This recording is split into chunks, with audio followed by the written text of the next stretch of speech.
Good day, everyone. I hope you're all doing fine. For today's topic, I'll be discussing about the drugs used against protozoal and helminthic infections. So, in parasitology, we'll be dealing with parasitic infection as well as helminthic infection. But aside from that, we have also other types of parasitic infections, such as the ectoparasites, which involves the mollusks and arthropods. But I will not be covering the drugs used against these types of infection, but I'll be more focusing on the protozoal and helminthic medications. The references that I got from this lecture are from the Basic and Clinical Pharmacology, 40th edition by Bertram Katzung and Lippincott. So the following are the objectives for this topic. First is to be familiar with the different drugs used against protozoan and helminthic parasitic infection. Next is to be familiar, okay, with the mechanism of action of each drugs used. To be familiar with the clinical indication or the clinical use of each drugs, and to be familiar with the most important side effects or adverse effects of medication used in treating parasitic infection.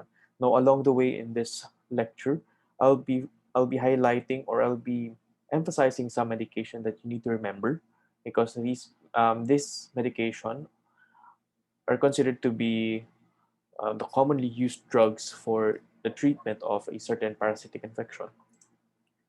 So parasitic infection can be due to the protozoans, can be due to the helminthics. Now these helminths can be classified further into nematodes, the cestodes, as well as the trematodes. Now parasitic infection can also be due to ectoparasites, what I've mentioned before, can be due to arthropods and mollusks. Okay, but here we'll be focusing on the anti-protozoal drugs or the drugs used against protozoal infections. Now, so what are the different anti-protozoal drugs now? This is not a complete list of anti-protozoal drugs, but in Katsung it is presented in this manner.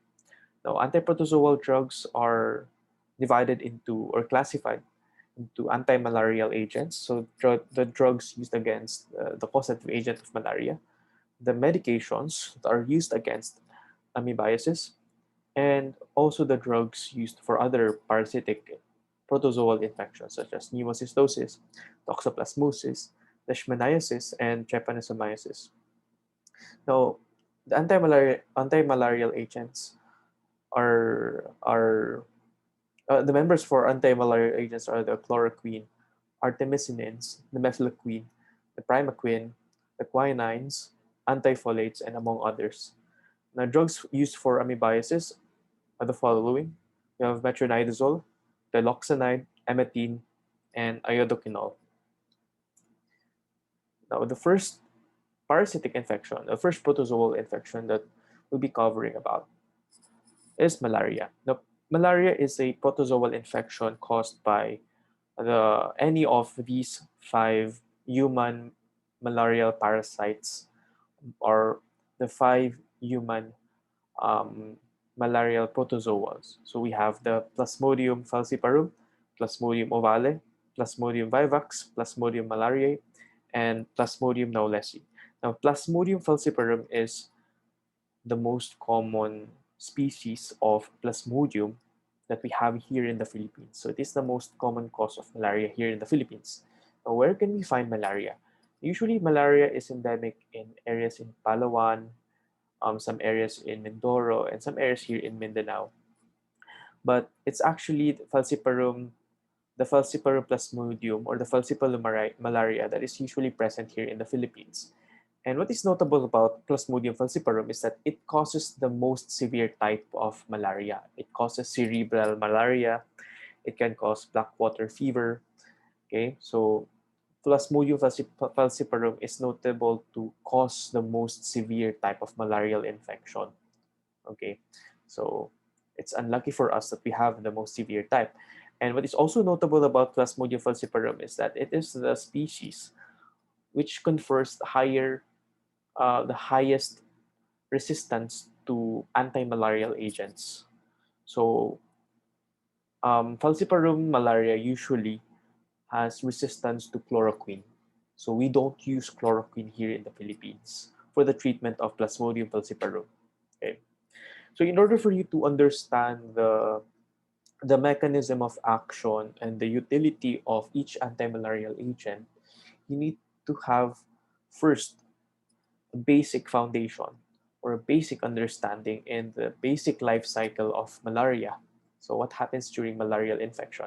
Now, malaria is caused, as what I've mentioned, it's caused by a protozoa known as Plasmodium falciparum, and it's usually transmitted with a bite, with the bite of a female Anopheles mosquito.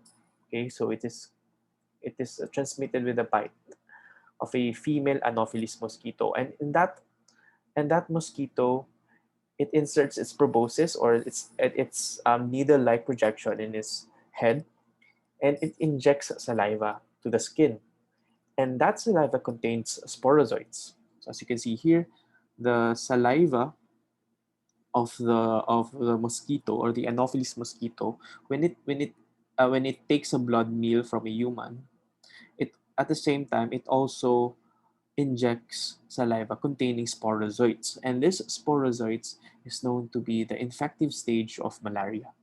Now, once that sporozoite enters the human body, it goes into the liver cells or the hepatocytes. So that is the primary site of infection of malaria.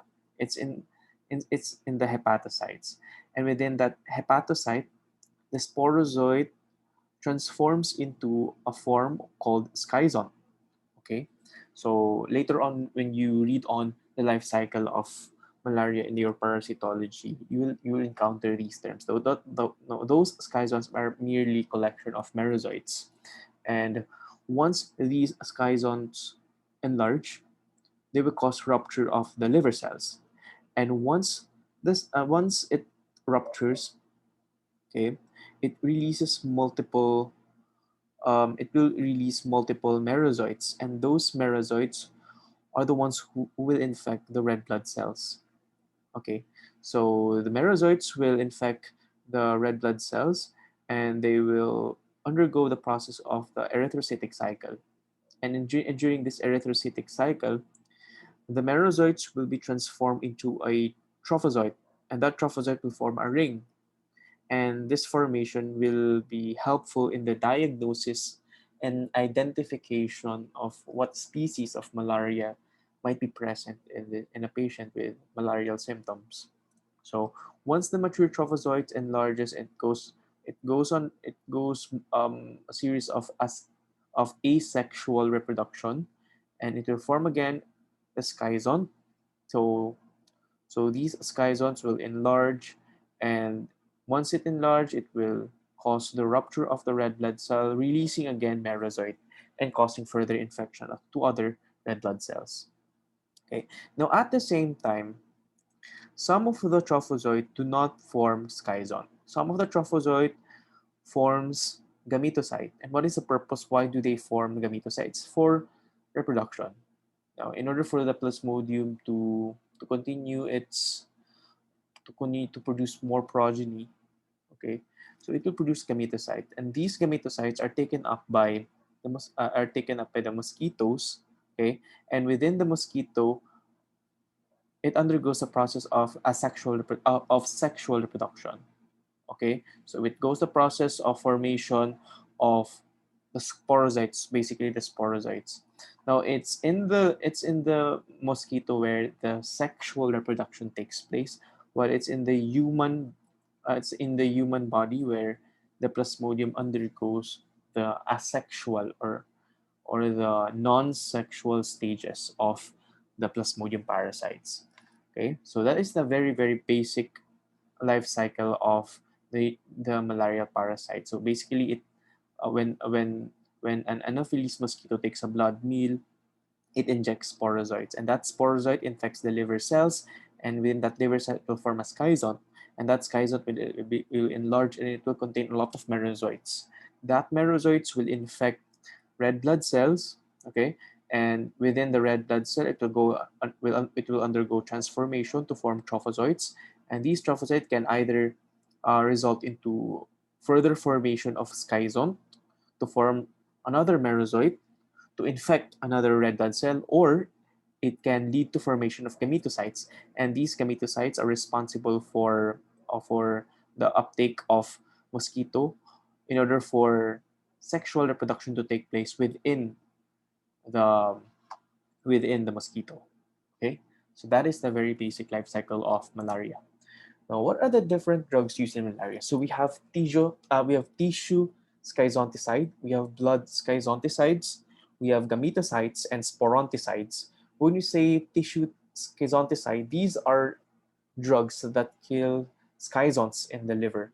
Okay, so let's go back to the slide. So it kills the malarial parasite at this stage. So these are the tissue schizonticides. And what are the examples of tissue schizonticides? We have the primaquine or primaquine. It's either pronounced the same, so primaquine or primaquine, and atovaquone. So these kill the schizons in the liver stages. So here they kill the malarial parasite at this stage. Now, the blood schizonticides, these medications or these drugs kills the parasitic forms only in the erythrocyte. So these are usually found within the red blood cells. So these are the medications that are active against blood schizonticides. We have the chloroquine, the quinines, the mefloquine, atovaquone, pyrimethamine, doxycycline, halofantrin, and artemisinin. Okay, so blood schizonticide affects this part of the life cycle. Now, gametocides, these medications or these drugs kill gametocytes in the human blood. So the only gametocidal agent is primaquine. So it kills this stage. So only primaquine kills gametocytes. While sporonticides, these prevent sporogony and multiplication in mosquitoes. So we have progonil and pyrimethamine. So it prevents here during this stage in the sporogonic cycle. So it kills sporogony. So it affects during the life cycle inside the mosquito. And what happens during the life cycle in the mosquito, it's usually the sexual reproduction or sexual reproductive stages of malaria. Okay, so I think this slide also clearly shows where the medications are acting on. So, here we have the liver cell. So the drugs that are effective against the exoerythrocytic forms, we have also primaquine or primaquine. So when we say exoerythrocytic, this usually refers to the liver stages. Okay. Now, we have drugs against the gametocytic form or the gametocytes. Again, it's only primaquine. So actually, primaquine is a unique drug. Okay, so when you hear primaquine, think of the liver stages and the gametocytes. This is the only medication that is effective against the gametocytes and the exoerythrocytic or the liver form of malaria. And here in this life cycle of the malaria, it is where most of anti-malarial agents takes its action. It's usually in the blood stage. So what are the different drugs used in the treatment of malaria? So this table just summarizes the different medications used in the treatment of malaria, its clinical indication or the clinical use, and what are the most common adverse effects. Now you need to remember this table. You need to be familiar with the use of that drug. You need to classify whether is it used for prophylaxis or is it used in the treatment per se. Okay, when we say prophylaxis, it means prevention of infection. So for example, if you are planning to go into Palawan, you need to take a prophylactic medication against malaria. And why is that? It's because you need to prevent yourself or you need to protect yourself from getting malarial infections. So we have certain medications that we use for prophylaxis against malaria. Okay, so that is prophylaxis. When you say treatment, the person already has malaria. You need to kill that malaria, and that is treatment. When you say prophylaxis, the person has no malarial infection yet. Okay, so that is the difference between prophylaxis and treatment. So you need to to determine whether, for example, chloroquine, is it used in prophylaxis or treatment or both? Okay, so that is the basic thing that you should know. Okay, and I just want to emphasize again, primaquine, it eradicates the liver stages of the P. vivax and P. ovale as well as the gametocytes. So let's discuss one by one the different drugs used in malaria. So we have chloroquine. So the basic pharmacology of chloroquine. So the similar drugs that are associated or that can be associated with chloroquine are hydroxychloroquine, amodiaquine, and piperaquine. Now, I know that hydroxychloroquine is quite familiar in you because hydroxychloroquine was used in the study against for the treatment of COVID-19 infection, but recently it has no benefit. It has no clear benefit in in the in improving the mortality of patients with COVID. So it's not that well uh, it's not that well tolerated for the treatment of COVID-19. So what is the mechanism of action of chloroquine? So the mechanism of action of chloroquine is that it accumulates inside the food vacuole of the plasmodium. Now, inside the plasmodium, they have this food vacuole, and usually the plasmodia, they love to eat blood. They love to eat the contents of the red blood cell. So what are the contents of the red blood cell? We have heme or hemoglobin. What's inside what can you find inside the hemoglobin? We have the globin and the heme. And what chloroquine does is that it accumulates within the food vacuole, and it prevents the polymerization of heme into hemozoin. And this causes intracellular accumulation of heme, which is toxic to the parasite. Now, when Plasmodia digests hemoglobin, what the Plasmodia do to the heme is that they polymerize it to hemozoin so that heme will not be harmful to them. But what happens when there's chloroquine? It prevents polymerization of heme to hemozoin. So there's heme floating around inside the plasmodium, and this causes damage to the parasite. And chloroquine is considered a blood schizonticides, as what we have covered in the first few slides. And what are the uses of chloroquine? So chloroquine is used in malaria, especially in non-falciparum chloroquine sensitive malaria. Again, emphasizing the non-falciparum. It can also be used for the chemoprophylaxis of malaria, especially in chloroquine sensitive area. When we say chloroquine sensitive, that malarial parasite can be that malarial parasite can be killed with chloroquine. We say chloroquine resistant. Chloroquine cannot be used to kill malaria. Okay, so it's resistant to chloroquine. It is also used in rheumatoid arthritis. This is a rheumatologic condition wherein there is swelling of the joints, and this is due to an autoimmune reaction. Okay, so it is not an infectious disease, but it's an autoimmune condition wherein they have swelling, inflammation, redness of the joints, and it's usually autoimmune. Chloroquine is also used in amoebiasis, especially amoebic liver abscesses. So it can also be used in amoebiasis, not just malaria. Okay. So what is the mechanism of action of chloroquine? So the parasite digests the host cell's hemoglobin to obtain essential amino acids. So the parasite loves to eat hemoglobin. Okay. And when the parasite eats up the hemoglobin, it's basically the protein component of hemoglobin that the parasite wants, but the heme is just a byproduct of its digestion. So that heme, in order for that heme, because this heme is toxic to the parasite, in order for the parasite to overcome the toxicity of the heme, this heme is usually polymerized to form hemozoin. So to protect the plasmodium or the malarial parasite from the toxic effects of heme, it polymerizes the heme to non-toxic hemozoin. So this hemozoin is a non-toxic polymers of heme. Okay, so this is usually sequestered within the parasite's food vacuole.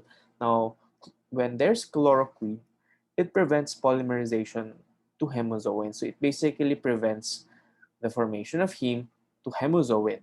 And this causes accumulation of heme, and this will result in the lysis of both the parasite and the red blood cell, because heme is very toxic to the cell membrane.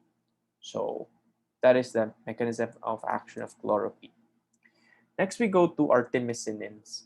Now, the basic pharmacology of artemisinin is that it has a similar drug. The similar drugs for artemisinin are the artesunate, artemether, and artemisinin. So when you hear artesunate, artemether, and artemisinin, these are related to artemisinin. Or if you hear king hao shou, it's a Chinese herb where artemisinin is usually um, obtained. Okay, so king hao shou is also related to artemisinins. Now, what is the mechanism of action of artemisinin? So artemisinin acts by cleavage of the cleavage of the drug's endoperoxide bridge by heme iron into the parasite food vacuole causes production of free radicals. So basically, there's free radical formation. And when this free radical formation is carried out, it is toxic to the parasite. Okay. So basically, the basic mechanism of action of artemisinin is the production of free radical. How do free radicals are produced?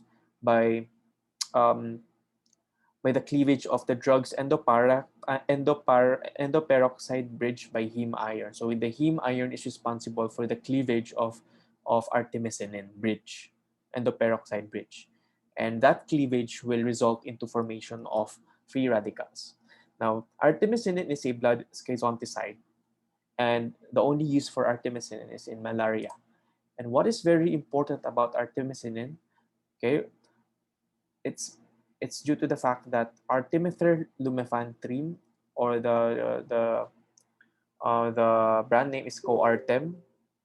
This drug is the drug of choice for uncomplicated falciparum malaria in the Philippines. So artemether lumefantrine, or Coartem, is the drug of choice for uncomplicated falciparum malaria in the Philippines. So if ever you be infected with malaria, you will not you'll not expect to be given chloroquine.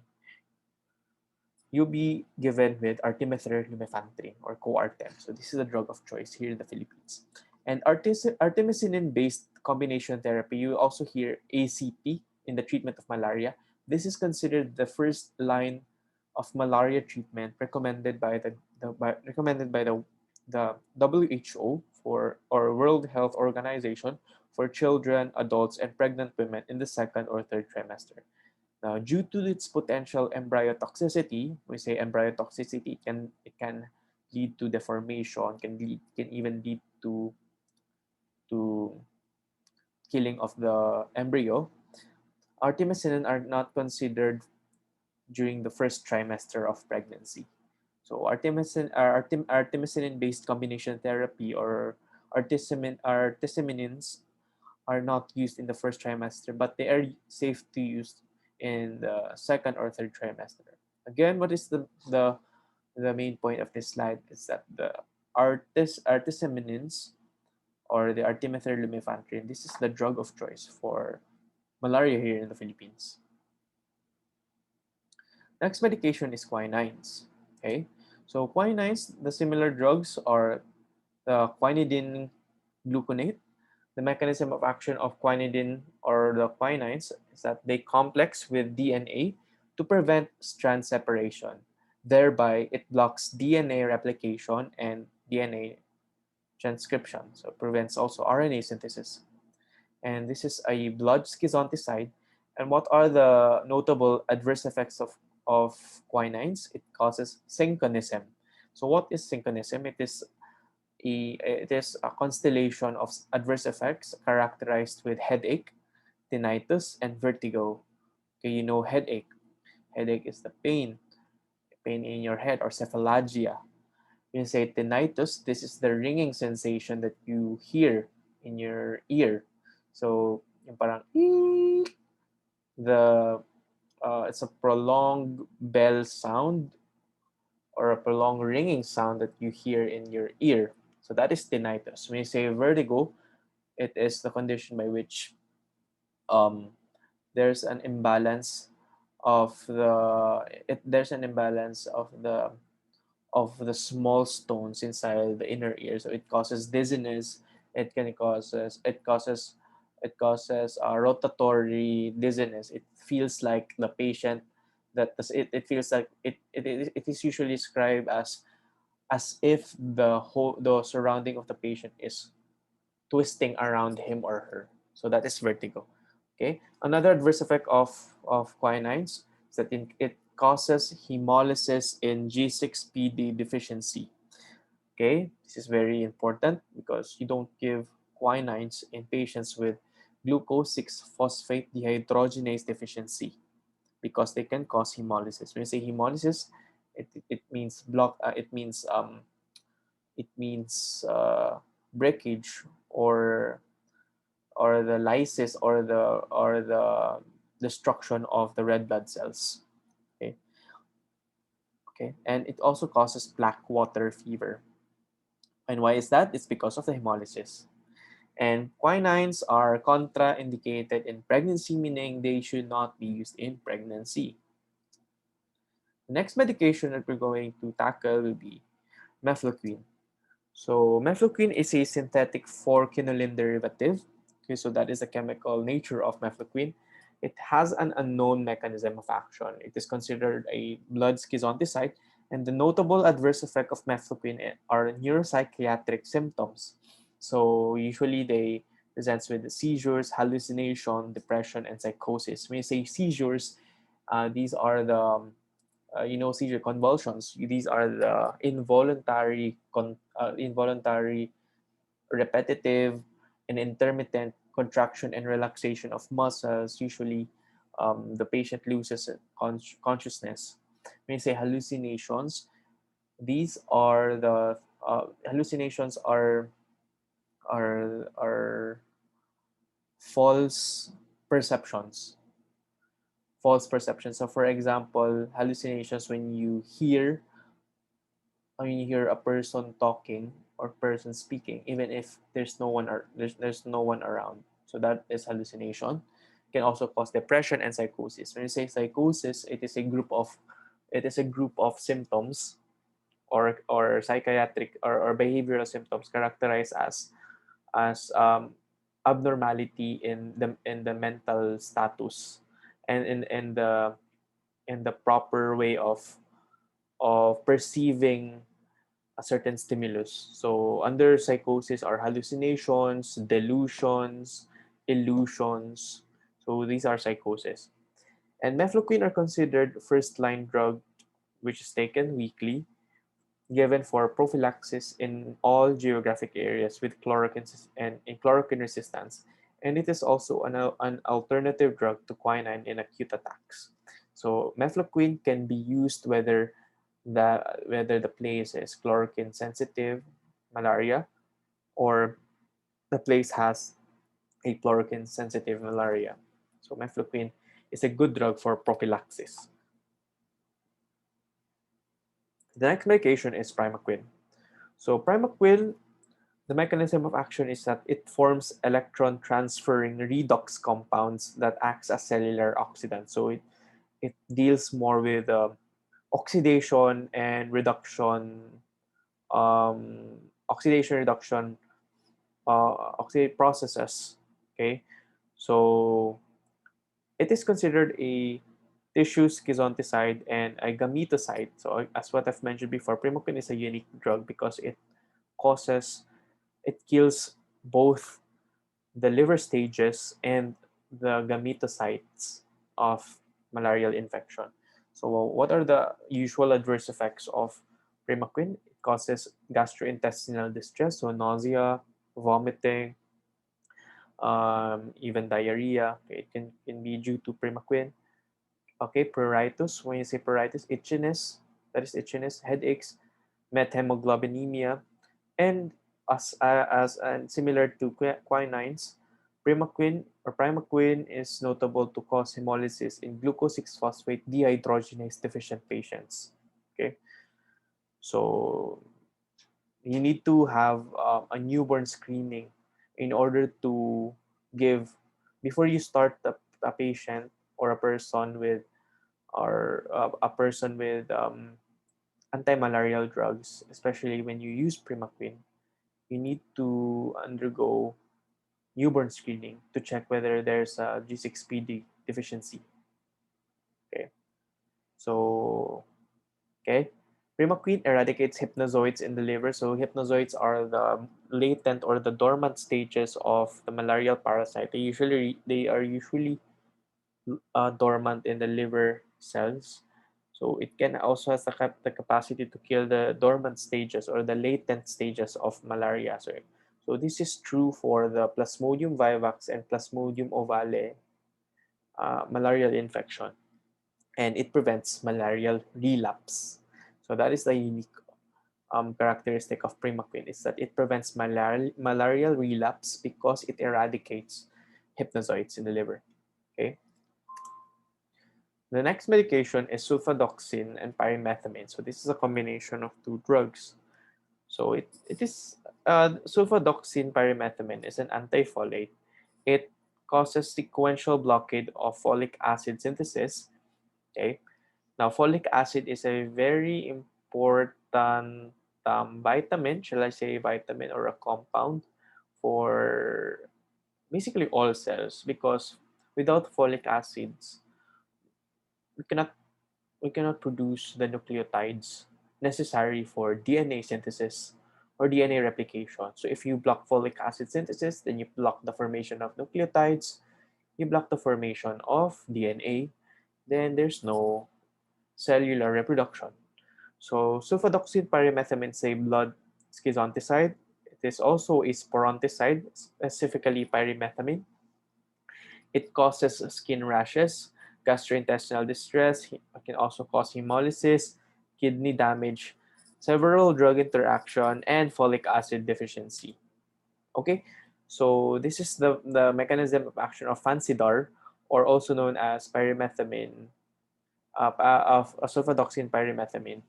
So this is how folic acids are produced. So it usually it starts with p-aminobenzoic acid. Now that p-aminobenzoic acid is converted to dihydrofolic acid using this enzyme, dihydrofolate synthetase. Okay, so the first enzyme here is dihydrofolate synthetase, and that is inhibited by sulfadoxine. Now that dihydrofolic acid will undergo the process of reduction to form tetrahydrofolic acid. Okay. Now the enzyme that produces tetrahydrofolic acid is dihydrofolate reductase. Okay. And these tetrahydrofolic acids are precursor to the formation of purines. Now you know what are purines? These are nucleotides. Okay, right? Um, Purines are, they have two types of nucleotides, the pyrimidines and purines. Now, the pyrimidines are the cytosine, uracil, and thymidine, while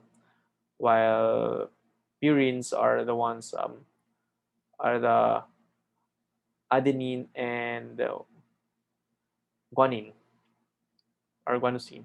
So these are purines, and purines are components of DNA. So if you don't have tetrahydrofolic acid, you don't have dihydrofolic acid, then you won't be having any DNA.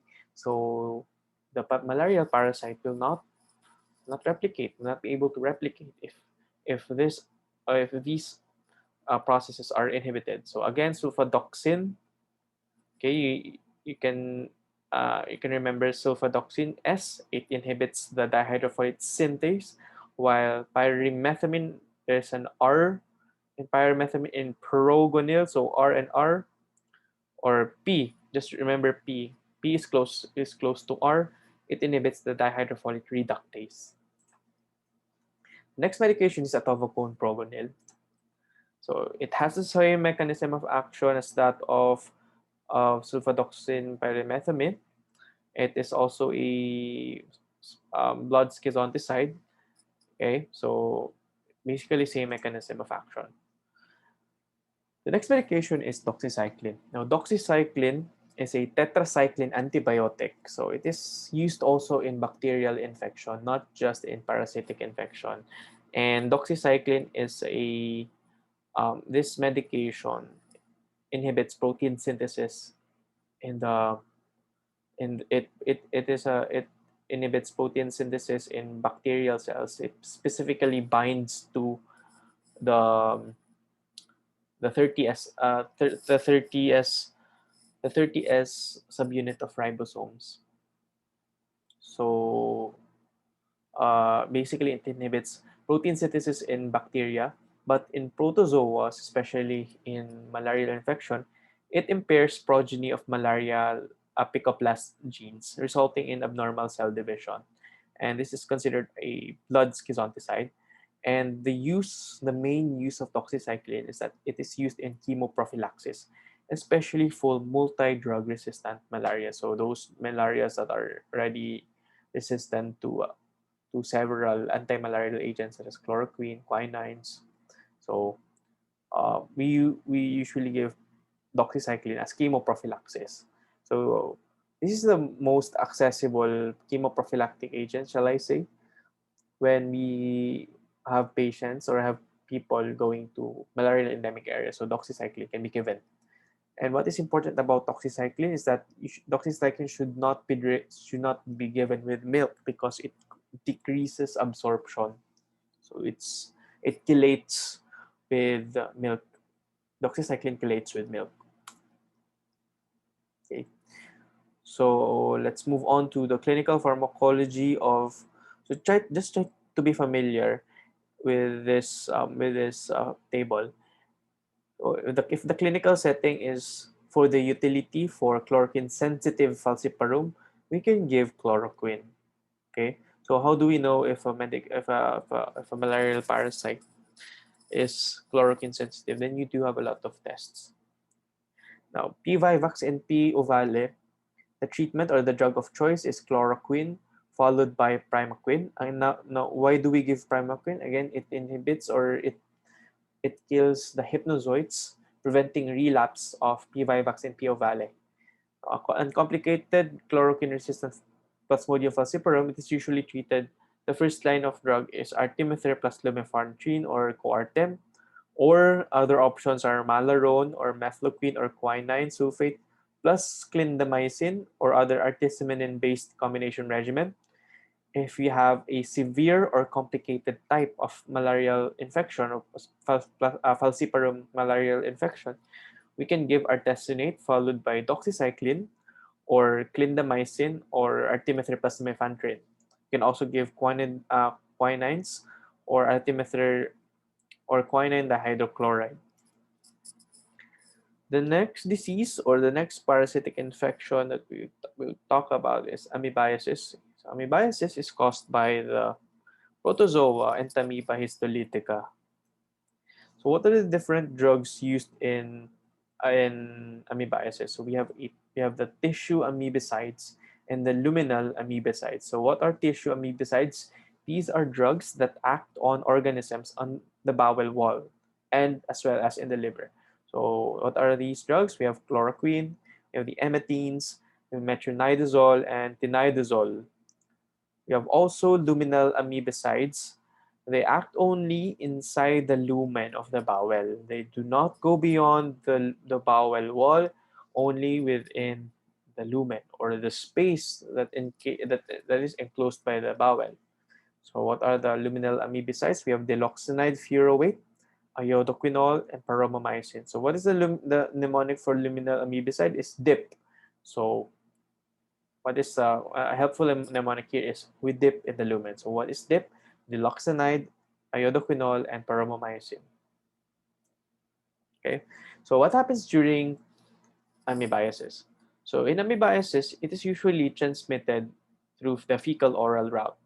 So if a person takes in a dirty food or a dirty water, if there are cysts, okay, cysts of Entamoeba histolytica, that cyst will undergo excistation, okay, and it will form trophozoites, and these trophozoites are the ones responsible for the disease. And the trophozoite has the capacity or the capability to invade the bowel wall, causes inflammation, and it has also the capacity to migrate into the liver. And why is that? It's because of the portal circulation. So the blood vessels of the colon, especially the colon, it leads to the portal vein and eventually in the liver. So that is the reason why, um, if there are infections, amoebic infection from the intestine, there's a chance that the liver might be affected. Okay, so that is the basic mechanism or the basic life cycle of the Entamoeba histolytica. So the luminal amoebicides are the DIP, diloxanide, iodoquinone, and paromomycin, while the systemic amoebicides or the tissue amoebicides have chloroquine, dihydroamidine, such as metronidazole. If you have an asymptomatic intestinal infection, when we say asymptomatic, the patient has no symptoms of diarrhea, fever, abdominal pain, we assume that the type of disease is due to the presence of amoebic cysts. Okay, so in order for that cyst to be eradicated, the drug of choice that we usually give is diloxanide furoate, and the alternative drug are iodoquinol and paromomycin. If we have mild to moderate intestinal infection, the drug of choice is metronidazole plus a luminal agent such as the DIP, any of the DIP, and the alternative drugs are tinidazole, tetracycline, or erythromycin plus a luminal agent. If we have a severe intestinal infection, we usually give metronidazole or tinidazole plus a luminal agent. Alternative drugs are tetracyclines such as doxycycline, or emmetine or dihydroamidine plus another luminal agent. If we have hepatic abscess and other extraintestinal diseases such as pulmonary abscesses or pulmonary diseases related to amoebiasis, we usually give tinidazole or metronidazole plus luminal agent. So just basically the same. Now, what is common for all is that we usually give luminal agents because these luminal agents, they are the ones responsible for repeated infections. So the first drugs we are going to talk about are the diloxanide, furoate, emetines, and iodoquinol. Now, diloxanide furoate, this is commonly used as the sole agent for the treatment of asymptomatic amoebiasis, and it is useful in mild intestinal disease when used with other drugs such as metronidazole. And diloxanide furoate must be converted to diloxanide free base form, which is the active amibicide. And that generally, the toxic effects or the adverse effects are generally mild and usually restricted to gastrointestinal tract. So you have nausea, vomiting, or even diarrhea. You can also have GI symptoms when taking diloxanide furoate. Now, emetines, similar drugs for emetine are the dihydroamidines. They are commonly used as the sole agent for the treatment of asymptomatic amoebiasis. And the mechanism of action of emetine is that it inhibits protein synthesis. It basically blocks ribosomal movement along the messenger RNA. Therefore, it will prevent the reading of the ribosomes of the transcript of the messenger RNA. Therefore, it prevents formation of of the polypeptide chain. And this is a tissue amoebicide. Iodoquinol is a halogenated hydroxyquinoline. So it is an orally active luminal amoebicide, and it is used as an alternative to diloxanide for mild to severe intestinal infection. And the mechanism of action is usually unknown. Now let's go to metronidazole and tinidazole. So please remember these drugs, metronidazole and tinidazole, because these are very common drugs. Now, what are the notice the basic pharmacology of metronidazole. So the similar drugs to metronidazole are tinidazole and secnidazole. or secnidazole. Okay, so metronidazole is similar to tinidazole and secnidazole.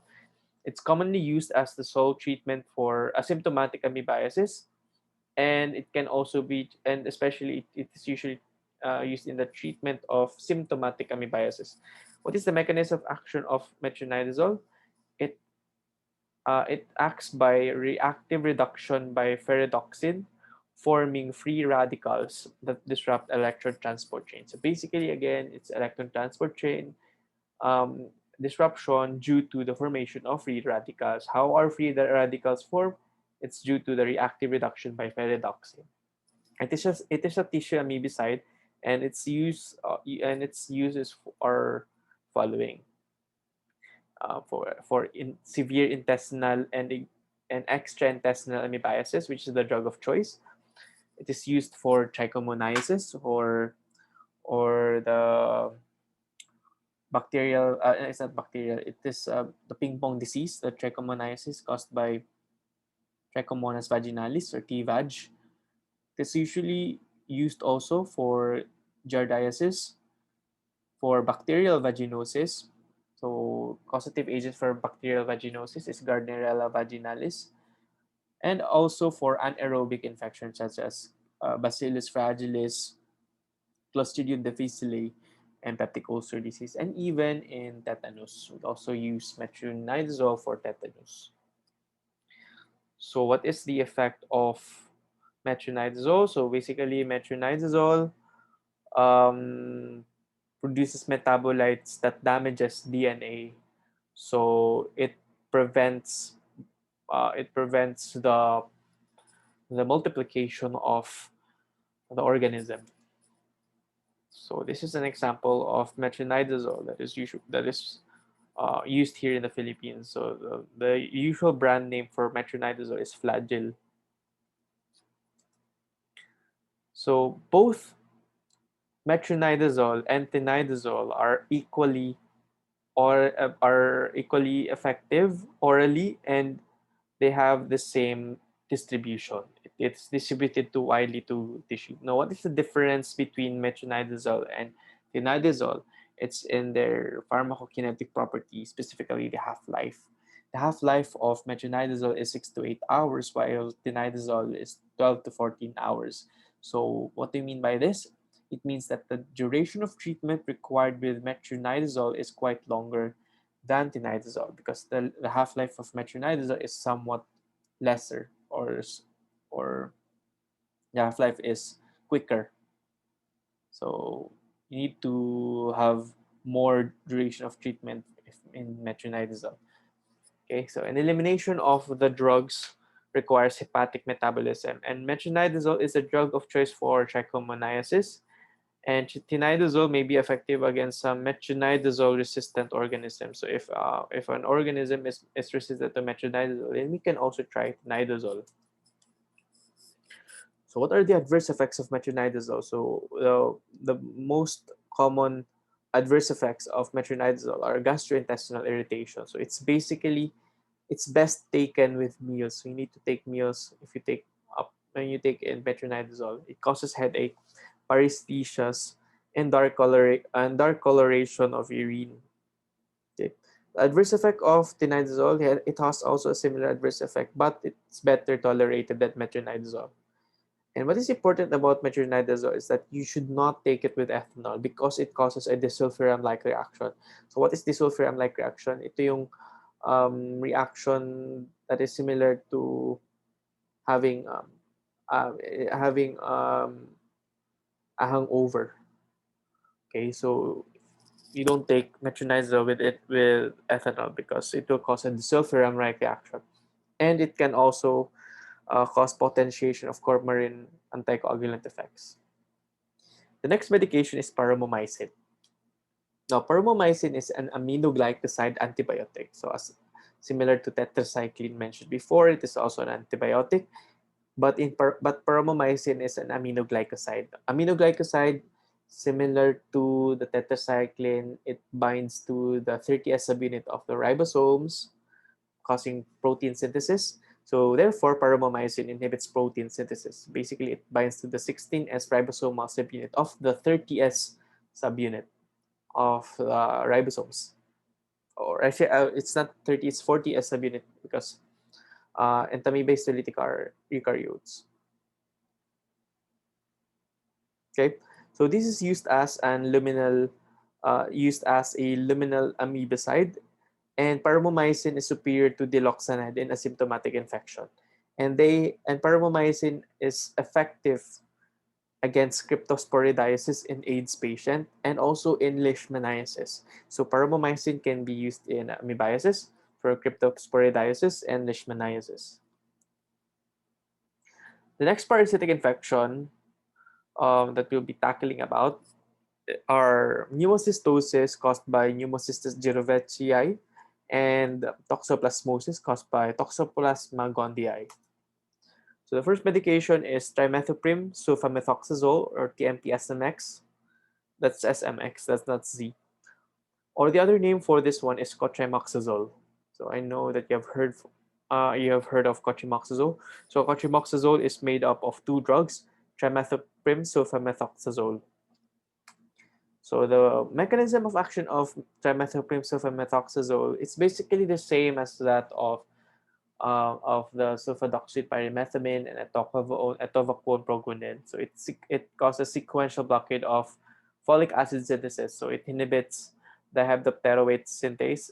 So sulfamethoxazole, the letter S in its name. So it inhibits the dihydropteroate synthase, and trimethoprim inhibits dihydrofolate reductase. So what is the use of cotrimoxazole? It is used in the treatment and prophylaxis of pneumocystosis, which is the drug of choice, and it is also used for prophylaxis for Toxoplasma gondii and Isospora belli.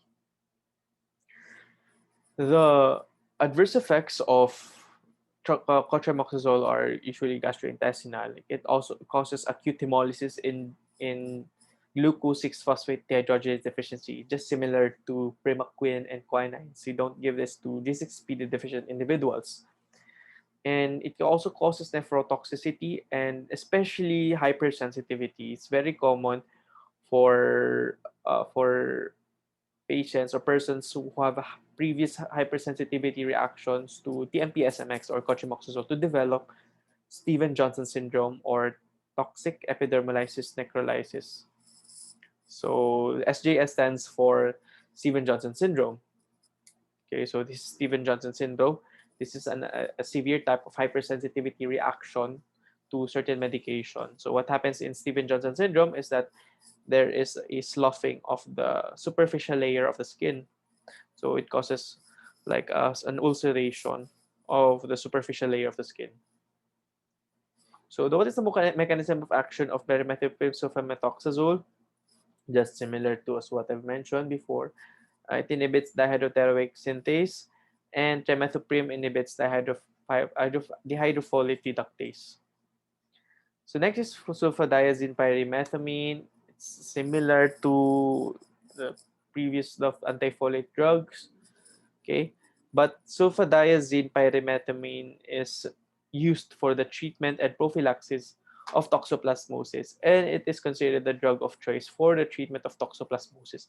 Now, toxoplasmosis is caused by Toxoplasma gondii. The next parasitic infection is trypanosomiasis, caused by Trypanosoma gambians and Trypanosoma rhodesiense. Okay, so trypanosomiasis can be divided into two. Okay, it can be the American trypanosomiasis or the African trypanosomiasis. Now, the American trypanosomiasis is caused by Trypanosoma cruzi, which causes cardiomyopathy. It's usually common. It's common in infants, and it is transmitted with an insect feces. Okay, contaminating the eye or the break in the skin, so it causes the Chagas disease. Trypanosoma cruzi causes Chagas disease, and is usually treated with Nifortimux. Now, African trypanosomiasis is caused by Trypanosoma brucei. Okay, it's transmitted by the bite of the tsetse fly. Okay, so in the American, it's transmitted with the redovid drug. redovid bug. Okay, so it's a contaminated feces, while Trypanosoma brucei, causative agent of African trypanosomiasis, it's caused by the bite of the tsetse fly, and it causes the sleeping sickness. Okay, and the African trypanosomiasis can be further classified into Trypanosoma brucei gambians and Trypanosoma brucei rhodesiense. And Trypanosoma brucei gambiensis is characteristic to have a slow to enter the CNS, while the rhodesiense has an early invasion to CNS and is usually more fatal. Okay, for Trypanosoma brucei gambiense, the usual treatment are suramine and pentamidine, while in rhodesiense, it is usually treated with melarsoprol. Okay, so just to give you a better understanding of trypanosoma or trypanosomiasis, so we have again the African and American trypanosomiasis. And the American trypanosomiasis is caused by Trypanosoma cruzi. It causes the Chagas disease, and it is transmitted by the redovid bug, or the also known as the triatoma. While the African trypanosomiasis is divided into two, it is caused by the West African trypanosomiasis. So West African trypanosomiasis is caused by Trypanosoma brucei gambiense, while the East African trypanosomiasis is caused by the rhodesiense.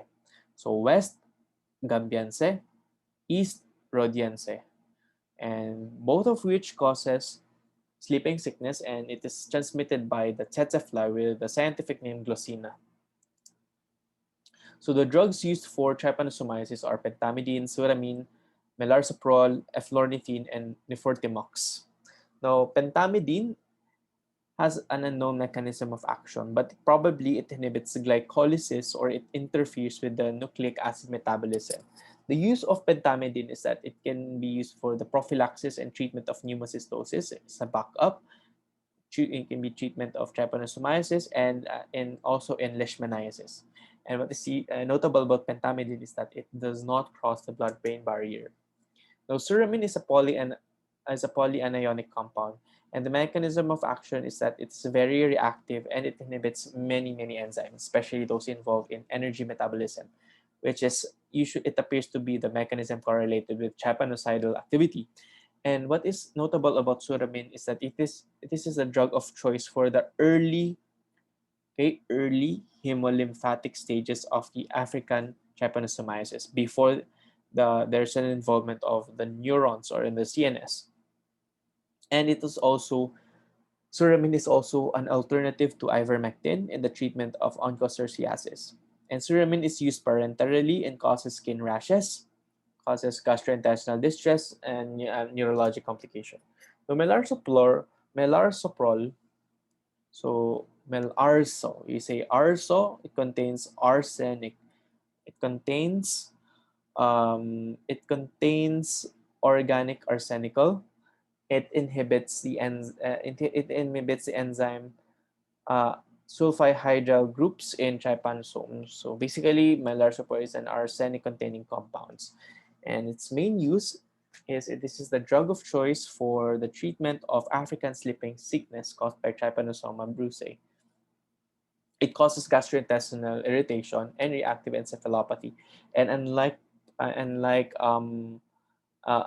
pentamidine, it crosses the blood-brain barrier, and it is administered intramuscularly and usually administered with suramine. Melarsoprol is usually given with suramine. Eflornithine is a suicide inhibitor of ornithine decarboxylase, and this is usually used in advanced West African sleeping sickness. It causes gastrointestinal irritation, causes also hemotoxicity and seizures. And similar to melarsoprol, eflornithine causes blood-brain barrier. So it is a good drug. So if a drug causes the blood-brain barrier, then that medication is good for CNS involvement or or in the brain substance. It's good for infections affecting the brain substance. And eflornithine is available for both oral and intravenous use, and it is considered less toxic than melarsoprol because it does not contain arsenic. Nifortimox inhibits trypanothione reductase, and its main use is it is the treatment for Chagas disease caused by Trypanosoma cruzi, or the American trypanosomiasis. It can also be a backup drug for African sleeping sickness and in mucocutaneous leishmaniasis. So basically, Nifortimox can be treated for trypanosomiasis and leishmaniasis. And unlike eflornithine and melarsoprol, and similar to pentamidine, Nifortimox does not cross the blood-brain barrier. So this is not a good drug for the CNS involvement. The next medication is leishmaniasis, caused by the Leishmania species. Now, the drugs used for leishmaniasis are the following. So the first is sodium stibogluconates, or sodium stibogluconate. So the similar drugs are the meglumine antimonate and miltefosine. Now, sodium sodium stibogluconate, it is a pentavalent antimony, so it contains antimony. Now, don't be confused with arsenic. Now, arsenic is present in melarsoprol, while antimony is present in stibogluconate. And stibogluconate, the mechanism of action of which is it inhibits glycolysis, and it may have an effect in the nucleic acid metabolism. So, what is the use for sodium stibogluconate? It's also considered the drug of choice for Chagas disease. Okay, no, this is incorrect. The use for stibogluconate is for leishmaniasis. So read leishmaniasis as leishmaniasis. So you give stibo, or you just go with it. So you give stibogluconate. Okay, so stibogluconate, this is used for the treatment of leishmaniasis. So please correct this one. This is not supposed to be. This is supposed to be leishmaniasis. Okay, so these are the following drugs used in treatment of other protozoal infections. So please memorize them.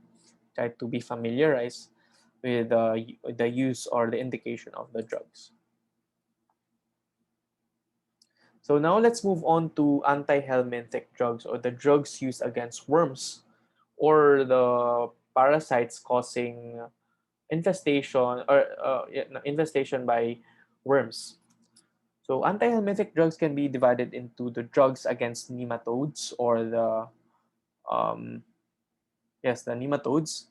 So examples of nematodes um, uh, are the ascaris, the Enterobis vermicularis, the hookworms, the Trichuris trichura. So we have also drugs against trematodes. So examples of trematodes, we have schistosomiasis, okay, schistosomiasis, Fasciolopsis, Paragonimus. While you have also drugs against cestodes. So in cestodes, these are flatworms. Examples of cestodes are the beef tapeworms. Okay. So the drugs used against nematodes, so we have albendazole, diethylcarbamazine, ivermectin, mebendazole, and pyrantopamoate. The drugs against trematodes, we have methionine, metrifonate, oxamniquine, and praziquantel. The drugs active against cestodes, we have albendazole, mebendazole, niclosamide, and praziquantel. So try to see which drugs are used for nematodes, trematodes, and cestodes. So, for example, in praziquantel, so praziquantel can be used for both trematodes and cestodes. Albendazole can be used for both the nematodes and cestodes. So, try to look at the similarities and differences as well. So, let's first discuss about the anti-nematodal drugs. So, the following are the roundworms. Okay, so the nematodes. So, nematodes, also known as roundworms. So, we have a lot of nematodes that are mentioned here. Just be familiar. So Ascaris lumbricoides or roundworm, the drug of choice is albendazole or parental palmitoid or mebendazole. So just remember the drug of choice. I don't expect you to remember the alternative drugs. So for Trichuris trichuria, the drug of choice is mebendazole or albendazole. For hookworms, the drug of choice are albendazole or mebendazole or parental palmitoid. For threadworms or the Strongyloides stercoralis, the drug of choice is ivermectin. Okay, so ivermectin is also the drug of choice for Onchocerca volvulus. And ivermectin is not a drug of choice for COVID. So this is an anti-nematodal agent. Okay, so we'll try to familiarize this one. So let's discuss each of the drugs that were mentioned. So albendazole inhibits microtubule assembly. So this is the basic mechanism of action of albendazole. It is considered a larvicidal and ovicidal. And this is the drug of choice for hydatid disease. Okay. It is used against ascariasis, for ascariasis, I'm sorry, it's ascariasis, for hookworm, for pinworm, for whipworm infection, for cutaneous and visceral larva migrants, for cysticercosis, especially the larval stages of Taenia solium, for Androstrongylus cantonensis and Capillaria philippinensis. So this is the utility of albendazole. Now, mebendazole somewhat has a similar mechanism of albendazole. It selectively inhibits microtubule assembly and it prevents or it inhibits glucose uptake in nematodes. It is considered an ovicide. Okay, it affects parasites. The affected parasites are usually expelled in the feces, and this is the drug of choice for whipworm infection, for trichinosis, for a backup drug for visceral larva migrants in ascariasis and pinworm. Now we also have thiabendazole. Now thiabendazole, just similar to albendazole and mebendazole, but uniquely thiabendazole inhibits fumarate reductase, and this is the drug of choice for trichinosis and the drug of and a backup for strongyloidiasis. So trichinosis is caused by Trichinella spiralis.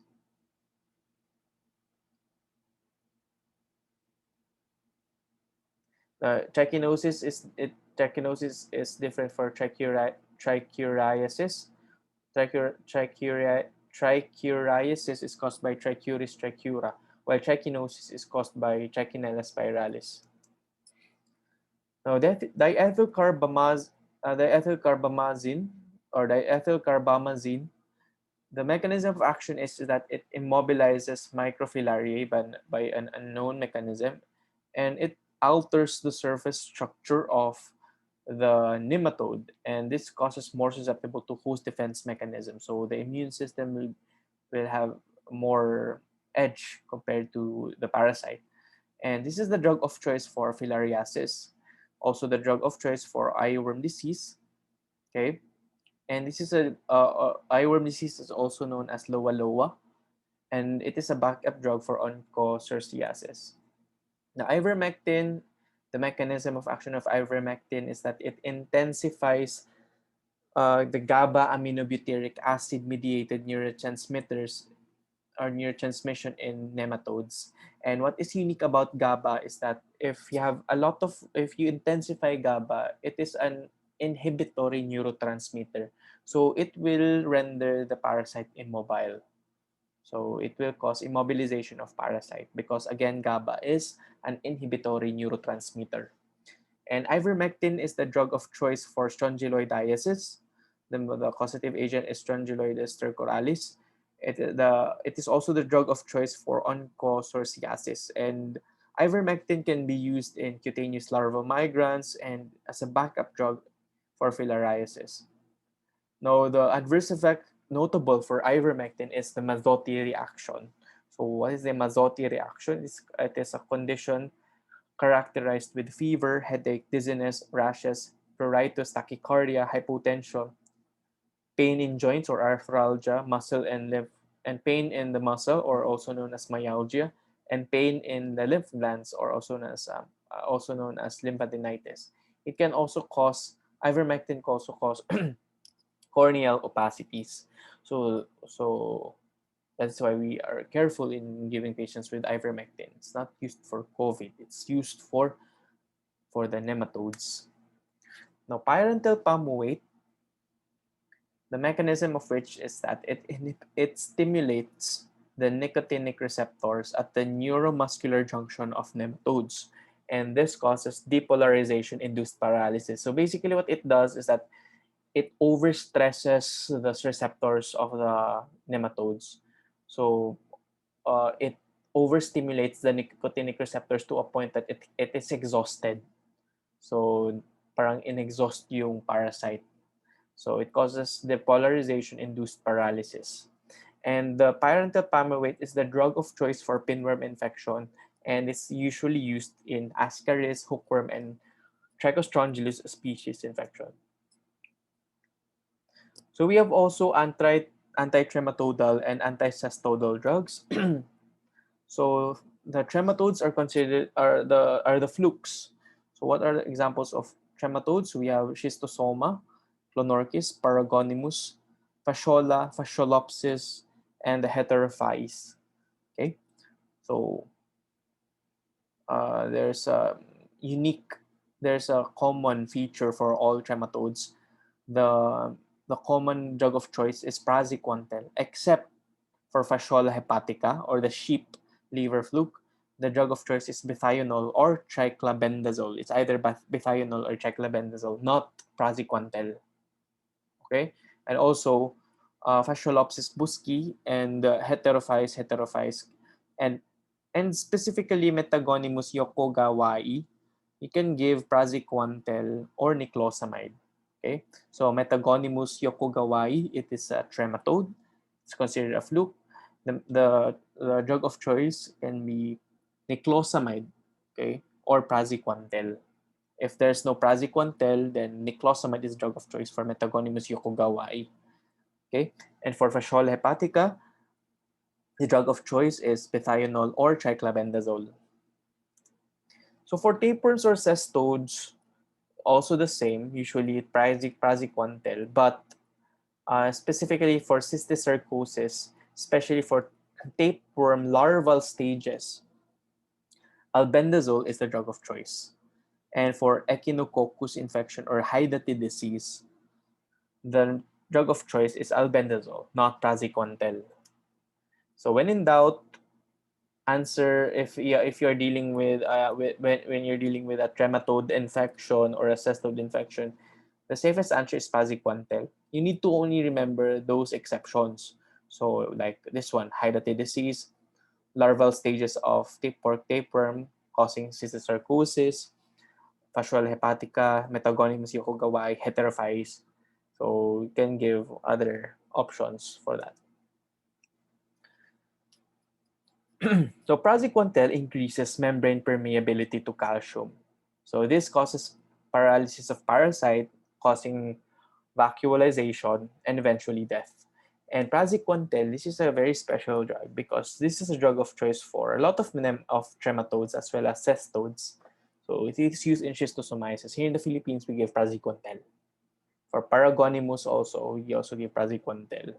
Now, paragonimasis is also quite special here especially in Mindanao, because a lot of people, especially in the shores, they love to eat raw crabs, and we can get paragonimasis when we eat raw crabs. So there's a special species of crab called the Sundatelfusa philippica.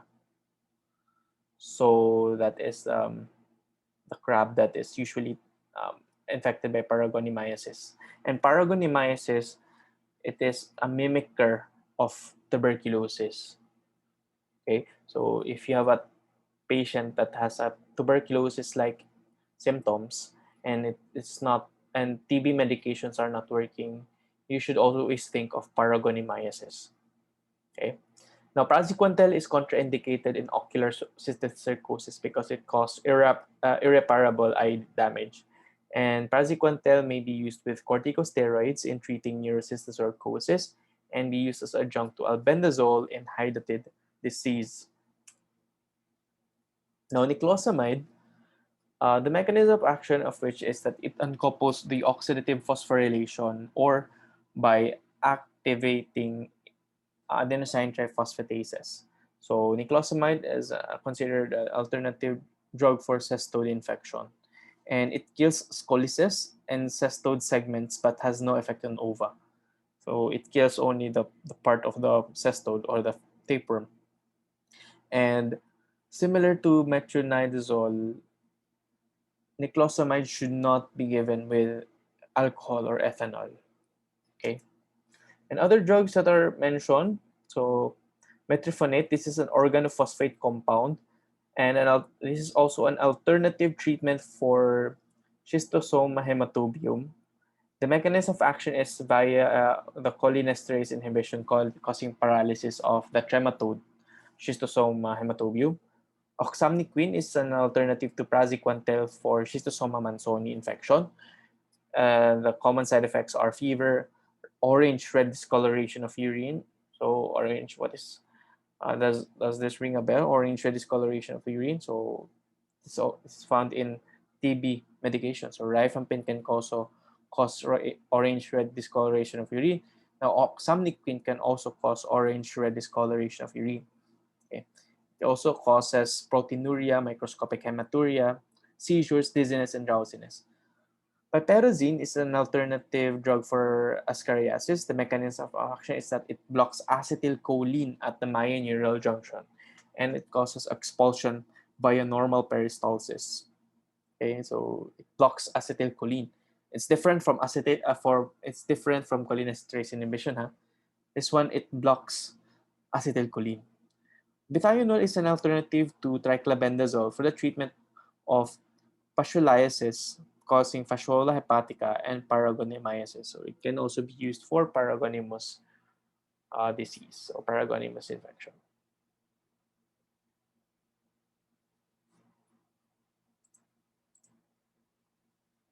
So I think that is my last slide. So we have a lot of medications to be familiar with. Now, just go back to our objective. So you need to know the mechanism of action of the drug. So I will give you a lot of time to to be familiar with the drugs, the medication, and your guide is always from the objective. So you need to know the mechanism of action for a drug mentioned. You need to know the use of the drug and just take note the most important side effects. And also, I want you to see the similarities. So, for example, in niclosamide has similarity with metronidazole in that they should not be given with alcohol. Okay, so that's one thing. Also, in praziquantel can be used for the treatment for trematodes or for cestodes. So try to look at the similarities. So that's how you study pharmacology. You need to see also other medication that has the same feature or the same characteristics. Okay. So if you have questions or concerns, just message me. Okay. So thank you everyone for listening and have a great day.